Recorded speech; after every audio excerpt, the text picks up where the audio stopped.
तो दोस्तों कैसे हो आप लोग। अच्छा, एक सवाल जो काफी दिन से मुझसे टेलीग्राम पे पूछा जा रहा है कि हम लोगों ने अदानी के स्टॉक्स में पोजीशन क्यों बनाई है, जबकि मैक्सिमम लोग आपको अदानी के स्टॉक से दूर रहने की सलाह दे रहे हैं। तो इससे पहले कि आपको राय बनाओ, इस वीडियो को लास्ट तक जरूर देखिएगा। उसके बाद आप हमारा पॉइंट भी समझ पाओगे एंड क्या हमारी स्ट्रेटेजी है इसकी बिहाइंड, ये भी आपको यहाँ पर समझ में आ जाएगी। एंड एक और चीज दोस्तों, अगर आप लोग अदानी के स्टॉक्स में इन्वेस्ट करने के बारे में सोच रहे हो या फिर इसमें ऑलरेडी इन्वेस्टेड हो किसी ऊपर के लेवल पे, तो ये वीडियो जरूर देखिएगा एंड तक, ताकि काफी जो जरूरी चीजें हैं वो आपको यहाँ पर पता चल जाए।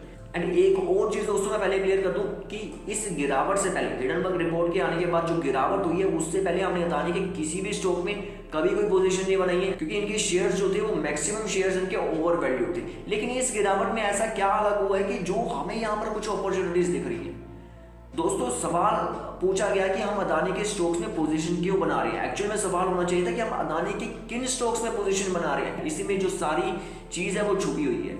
जो करंट सिचुएशन है वो बहुत ज्यादा मैच करती है एक वाक्य से। इसके एग्जांपल मैं आपको महाभारत से दूंगा। तो महाभारत में महात्मा विदुर कहते हैं कि जंगल में जिस प्रकार गीली लकड़ियों के साथ साथ सूखी लकड़ियां भी जला दी जाती हैं, सूखी लकड़ियां भी जल जाती हैं, उसी प्रकार खराब लोगों के साथ रहने से या फिर बुरे लोगों के साथ रहने से जो अच्छे लोग होते हैं, जो सही चीजें होती हैं, उन्हें भी उसका फल भुगतना पड़ जाता है, उन्हें भी नुकसान उठाना पड़ जाता है। तो यही एक्चुअल में हुआ है अदानी की कुछ कंपनीज के साथ, जैसे कि अदानी पोर्ट या फिर Adani power and even cement sector की उनकी कंपनीज।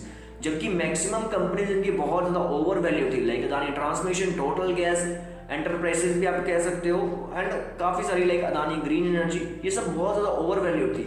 उसी side Adani port and Adani power जो है वो बहुत डिसेंट वैल्यूएशंस पे ट्रेड कर रही थी। तो यहीं पर एक अपॉर्चुनिटी बनती है जिन लोगों को पोर्ट के बिजनेस में इन्वेस्ट करना था या फिर जिन्हें सीमेंट सेक्टर में इन्वेस्ट करना था। अब दोस्तों ये हो जाती है पहली बात कि कंपनीज कुछ बहुत ज्यादा ओवर वैल्यूड थी, इस कारण हमने पहले इन्वेस्ट नहीं किया। लेकिन जब एक रिपोर्ट आती है, हम रिपोर्ट के बारे में भी थोड़ी बहुत बात करेंगे, जब एक रिपोर्ट आती है, रिपोर्ट के बाद गिरावट होती है इनकी कंपनीज में, तो गिरावट के साथ साथ जो ओवर वैल्यूड कंपनी थी उनमें गिरावट के साथ साथ यहाँ पर अदानी पोर्ट, अदानी पावर जैसे कंपनीज भी काफी ज्यादा गिर जाती हैं। यहाँ पे देखती है हमें एक अपॉर्चुनिटी अदानी पोर्ट के शेयर में, जिसमें हमने 500 के लेवल्स के आसपास हमने 2-3 बार आपको यहाँ पर बाइंग दी है। ठीक है, ये पहला रीजन हो जाता है कि हम लोग अदानी के स्टॉक्स में क्यों पोजीशन बना रहे हैं। आंसर ये है कि हम अदानी के किन स्टॉक्स में पोजीशन बना रहे हैं, हमें ये देखना है। ठीक है, अब बात करते हैं हिडनबर्ग रिपोर्ट की, क्योंकि काफी सारे लोगों का कहना होगा कि भाई रिपोर्ट आई है कि कंपनी में स्कैम है या फिर कंपनीज इनकी सभी खराब है, ये बहुत ज्यादा जोल कर रहा है, इसलिए इससे दूर रहना चाहिए। अब दोस्तों देखो, अगर आप रिपोर्ट को भी अच्छे से इवेल्युएट करोगे तो कुछ रिपोर्ट में ऐसा नहीं था कि मैक्सिमम लोगों को, मैक्सिमम इन्वेस्टर्स को पहले से मालूम नहीं था। अगर आप डेप्ट की बात करोगे कि भाई कंपनी से बहुत ज्यादा कर्जा था, ये पहले भी सबको मालूम था, अब भी सबको मालूम है, तो रिपोर्ट में कुछ अलग नहीं है। बहुत ज्यादा शेयर्स ओवर वैल्यूड थे, ये पहले भी सबको मालूम है, अब भी मालूम था, तो ये भी कुछ अलग नहीं था। और शेल कंपनीज की बात करें तो ये भी मैक्सिमम लोगों को पता होता है, इन्वेस्टर्स को पता होता है कि जो भी बड़े बिजनेसमैन है, नियरली हर दूसरा बिजनेसमैन शेल कंपनीज उसकी होती हैं टैक्स सेविंग के लिए, ये चीजें करी जाती हैं, ये चीजें नॉर्मल है, पहले भी होती थी अब भी होती है। तो फिर आप लोग बोलोगे कि शेयर क्यों गिरे हैं, तो भैया गेम सारी है सेंटिमेंट की। वही बात आ जाती है कि पहले शेयर क्यों चढ़े थे। अब कुछ लोग बोलेंगे भाई पहले मैनिपुलेशन के साथ चले थे, तो अब कह सकते हो कि भाई अब मैनिपुलेशन के कारण गिर गए। लेकिन हम इन चीजों के बारे में बात नहीं करेंगे, हम वो चीजों के बारे में बात करेंगे जो हमारे सामने स्पष्ट है। हमें किसी का फेवर नहीं करना, किसी के एंगेज नहीं जाना। हमारा सिंपल सा काम है यहाँ पर अच्छे वैल्यूएशन पे, अच्छे प्राइस पे, अच्छे भाव पे हमें शेयर को पकड़ना है। उस शेयर को, उस कंपनी के शेयर को जिसका बिजनेस अच्छा है, जो फंडामेंटली भी स्ट्रॉन्ग है और जो टेक्निकली भी हमारे लेवल्स पे आ जाता है। देखो दोस्तों, पहले शेयर चढ़ते जा रहे थे क्योंकि सेंटीमेंट को बहुत ज्यादा पॉजिटिव बना दिया गया था, सेंटीमेंट बहुत ज्यादा पॉजिटिव हो गया था, तो शेयर भागता जा रहा था, भागता जा रहा था, बहुत ज्यादा ओवर वैल्यूड हो गया था। एंड अब इस रिपोर्ट के बाद किसी तरह से सेंटीमेंट जो है वो काफी ज्यादा नेगेटिव हुआ है, एंड एक के बाद एक चीजें इनके खिलाफ नेगेटिव होती रही हैं, जिस कारण गिरावट जो है वो काफी ज्यादा आई। इन होल अगर हम देखें तो सारी गेम यहाँ पर बनती है सेंटीमेंट्स की। पहले सेंटीमेंट बहुत ज्यादा पॉजिटिव था, तो मैक्सिमम इन्वेस्टर्स आपको बोल रहे थे कि भाई खरीदो खरीदो, तो शेयर जो था वो भागता जा रहा था। अब सेंटीमेंट हो जाता है नेगेटिव, तो मैक्सिमम इन्वेस्टर्स आपको बोलेंगे कि भाई बेचो बेचो, ये फॉलिंग नाइफ है, इससे दूर रहना है। तो यहाँ पर हमें बहुत ज्यादा गिरावट देखने को मिल गई। तो यहाँ से एक चीज हमें जो देखने वाली है कि इस गिरावट में हमें किस शेयर की ओर फोकस करना है, हमें किस चीज की ओर फोकस करना है। हमें फोकस करना है उन कंपनीज के ऊपर जो हमें एक डिसेंट वैल्यूएशंस पे मिल रही है। अगर मैं अपने पर्सनल इंटरेस्ट की बात करूं तो मुझे अदानी ट्रांसमिशन में भी इंटरेस्ट था, ग्रीन एनर्जी में भी इंटरेस्ट था। ग्रीन एनर्जी में हल्की हल्की पोजीशन हमने रिसेंटली बनाई है, इससे पहले हमने एक बड़ी पोजीशन अंबुजा सीमेंट में भी बनाई है, उसकी भी कॉल टेलीग्राम पे दी थी।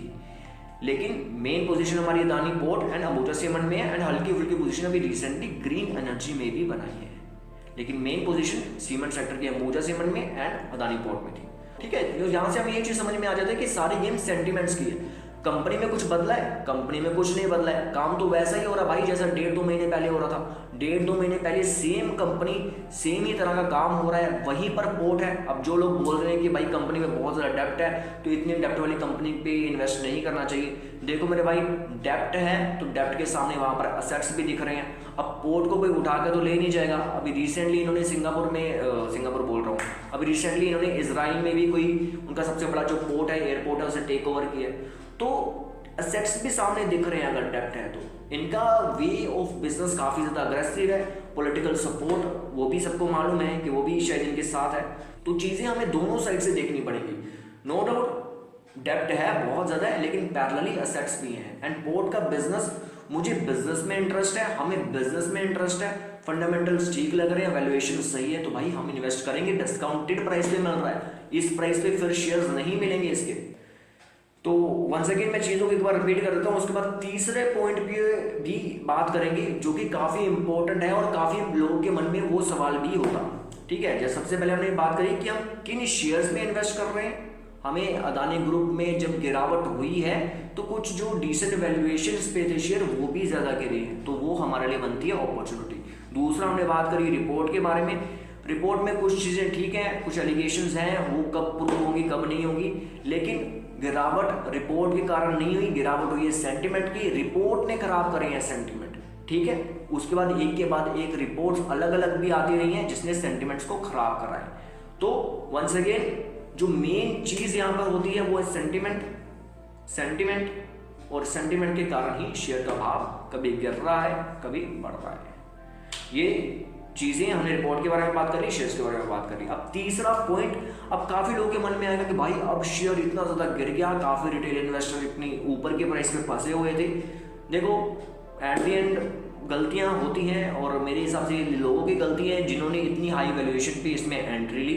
बाकी ये मार्केट है, ऐसा सब होता रहता है। तो एक्चुअल में सवाल बनता है कि भाई जिन्होंने इन्वेस्टर्स ने अभी इतने ऊपर के प्राइस पे एंट्री ली, अब 80% जो शेयर है इसके गिर गए हैं, तो अब इन्वेस्टर्स का इस पर भरोसा फिर से नहीं आएगा। देखो अभी इसमें मेरा व्यू क्या है मैं वो भी आपको बता देता हूँ। देखो दोस्तों, जो हम लोग की मेमोरी होती है ना वो बहुत ज़्यादा लंबी नहीं होती, वो बहुत शॉर्ट होती है।